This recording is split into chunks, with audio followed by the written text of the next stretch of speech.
জামায়াত ইসলামের কাছে আহ্বান রাখবো, ভণ্ডামি বাদ দেন। আপনারা ভণ্ডামি বাদ দিয়ে অন্তরে কি আছে একটু খুলে বলেন যে তারা খুব সংস্কারের পক্ষে। কিন্তু বিএনপি খারাপ হলেও একদিকে ভালো যে তারা যে সংস্কারের বিপক্ষে এটা জনগণের সামনে সরাসরি বলে।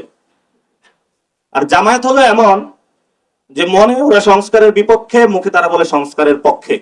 গণভোটে যদি হ্যাঁ জয় যুক্ত হয়, এটা তো বাংলাদেশের জনগণের জয় যুক্ত হবে, এটা তো জামায়াত ইসলামের জয় হবে না। এজন্য আমরা জামায়াত ইসলামের কাছে আহ্বান রাখবো, ভণ্ডামি বাদ দেন। আপনারা ভণ্ডামি বাদ দিয়ে অন্তরে কি আছে একটু খুলে বলেন। লোয়ার হাউসে পিয়ার কি একটু সিট বার্গেইনের জন্য, যেটা 4 দলীয় জোটে করেছিলেন, ওইটাকে একটু বাড়ানোর জন্য চাচ্ছেন নাকি অন্য কোনো কারণে? গণভোটের প্রশ্ন বা তারিখটা আগে চাচ্ছেন, এটা কি কিছু সিট বাড়ানোর জন্য নাকি অন্য কোনো কারণে? যদি রাজপথে নামতে হয় যৌক্তিক দাবি নিয়ে নামেন। তারা জনগণকে বুঝাতে চাচ্ছে যে আমরা হলো বিএনপির অ্যান্টি, বাংলাদেশকে নতুন একটি জায়গায় নিয়ে যেতে চাই। না, আমরা মনে করি যে জামায়াত এবং বিএনপি নিজেদের মধ্যে আন্ডারস্ট্যান্ডিং করে ইলেকশনের সিট ভাগাভাগি করতেছে।